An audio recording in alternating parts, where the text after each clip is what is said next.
রাসূল সাল্লাল্লাহু আলাইহি ওয়াসাল্লামের ইন্তেকালের পর খলিফা হন আবু বকর সিদ্দিক রাদিয়াল্লাহু আনহু, তারপরে ওমর রাদিয়াল্লাহু আনহু, তারপরে উসমান রাদিয়াল্লাহু আনহু। এই উসমান রাদিয়াল্লাহু আনহুর এই সময় থেকে শেষের দিকে একটা সমস্যা সৃষ্টি হয়েছে। কি সমস্যা?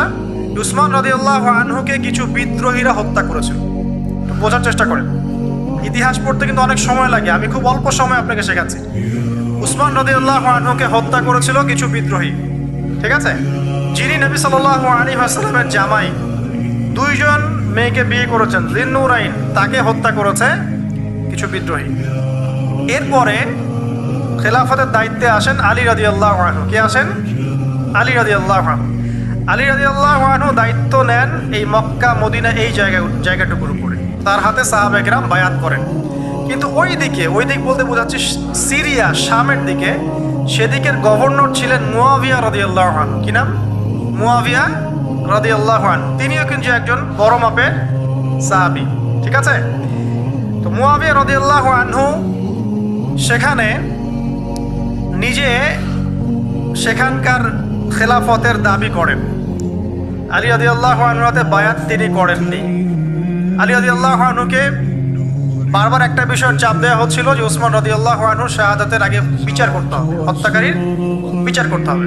তো এখানে একটা দ্বন্দ্ব, মানে একটা পলিটিক্যাল দ্বন্দ্ব সৃষ্টি হলো। ওইদিকে মুয়াবিয়া রাদিয়াল্লাহু আনহু তিনি খেলাফতের দাবিদার হয়ে উঠলেন, এদিকে সাহাবায়ে কেরাম সহ অনেকেই আলী রাদিয়াল্লাহু আনহুর কাছে বায়াত করলেন। তো এর ফলশ্রুতিতে দেখা যায় আলী রাদিয়াল্লাহু আনহু তার রাজধানীটাকে কুফায় নিয়ে যান, ইরাকের কুফায়। তো ইহুদিদের ইন্ধনের ফলে এক পর্যায়ে দেখা যায় যে আলী রাদিয়াল্লাহু আনহুর এক পক্ষ এবং একদিকে মুয়াবিয়া রাদিয়াল্লাহু আনহুর এক পক্ষ, তারা একটা অনাকাঙ্ক্ষিত যুদ্ধের দিকে চলে যান, ঠিক আছে? এই যুদ্ধটাকে বলা হয় সিফফিনের যুদ্ধ। কিসের যুদ্ধ?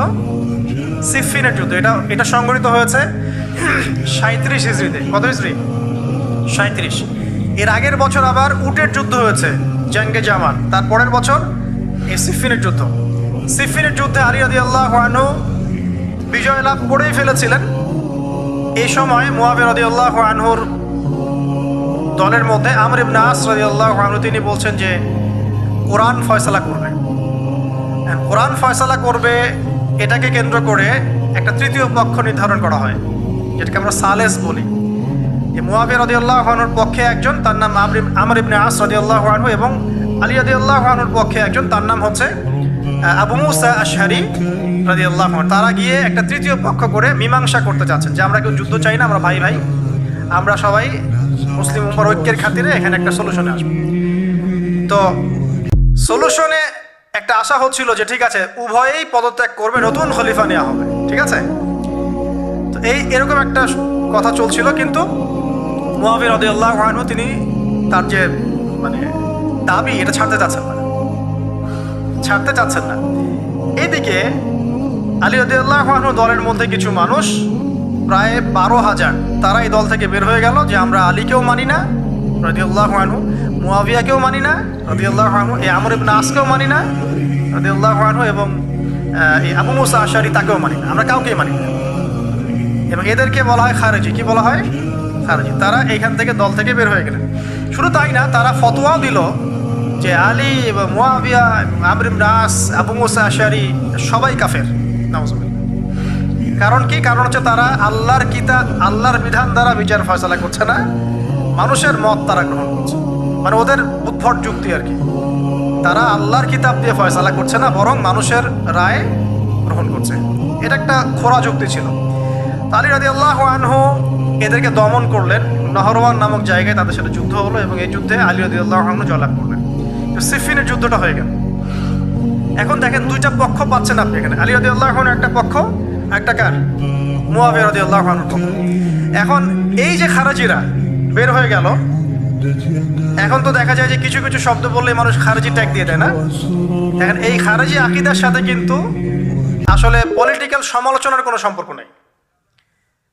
যদি খারেজি আকীদার সাথে পলিটিক্যাল সমালোচনার সম্পর্ক থাকতো, তাহলে তো মুয়াবিয়া রাদিয়াল্লাহু আনহু এবং তার অনুসারীদেরকেও খারেজি বলতেন। আলী রাদিয়াল্লাহু আনহুর খেলাফত তিনি মানছেন না। কথা বুঝতে পারছেন? পলিটিক্যাল দ্বন্দ্বের সাথে, পলিটিক্যাল সমালোচনার সাথে কিন্তু খারেজি বা খাওয়ারিজম মতবাদটা আসলে জড়িত না। এটা কার সাথে জড়িত? ওই যে একদিন বলেছিলাম, খারেজিরা মনে করে কবিরা গুনাহ করলে কোনো ব্যক্তি কি হয়ে যায়? কাফের হয়ে যায়। খারেজিদের আকীদা হচ্ছে কবিরা গুনাহ করলে কোনো ব্যক্তি কাফের হয়ে যায়। এই আকীদাটার নাম খারেজি আকীদা। এটা কি বাংলাদেশে মুসলিমরা লালন করে? কোনো আলেম, কোনো বক্তা, কোনো মুফাসসির, কোনো মুহাদ্দিস আপনাদেরকে বলছে কখনো এই দেশের মাটিতে যে কবিরা গুনাহ করেছে এরা এদেরকে মেরে ফেলো? বলেছে? কিন্তু আপনি কিছু হক কথা বললে আপনাকে ট্যাগটা খেতে হবে। আসলে এই যারা এই ধরনের মানে বলেছে একদিন খারেজি ম্যানুফ্যাকচার কোম্পানির সাথে সদস্য, এরা ভাঙাচোরা ইস্যু পেলেই কাউকে খারেজি ট্যাগ দিয়ে দেয়। আসলে মূল বিষয় এরা নিজেরাই খারিজ হয়ে যাচ্ছে দিন দিন। অন্যকে খারিজ করতে করতে নিজেরাই খারিজ হয়ে যাচ্ছে। এখানে দেখেন মুআবিয়া রাদিয়াল্লাহু আনহু এক পক্ষে, আলী রাদিয়াল্লাহু আনহু আরেক পক্ষে। ব্যাটেল যুদ্ধ হয়ে গেল, সিফিনের যুদ্ধ হয়ে গেল, 3 দিন যুদ্ধ হয়েছে। ওই যুদ্ধে কি মানুষ মারা যায় নাই? মারা যায় নাই? মারা গেছে। তো আলী রাদিয়াল্লাহু আনহু তো বলেননি যে ওরা খারাজি। কারা খারাজি তাহলে? যারা এই যে 12,000 সৈন্যের মধ্য থেকে বের হয়ে গেল এবং সবাইকে কাফের ফতোয়া দিল যে আলীও কাফের, মুআবিয়া কাফের, আমর ইবনে আসও কাফের, নাউজুবিল্লাহ, আর এই যে আবু মুসা আশআরী তারাও কাফের। একটু বোঝেন। এরপর তারা যখন বের হয়ে গেল, আলী রাদিয়াল্লাহু আনহু তাদেরকে হত্যা করলেন, তাদের সাথে যুদ্ধ করলেন। কিন্তু এদের কিছু কিছু মানুষ বেঁচে ছিল। এরা একটা প্ল্যান করলো। কি প্ল্যান করলো? যে আমরা চোরাগুপ্তা হামলা চালিয়ে এই 4 জনের সবাইকে হত্যা করে ফেলবো। কথা বুঝতে পারছেন?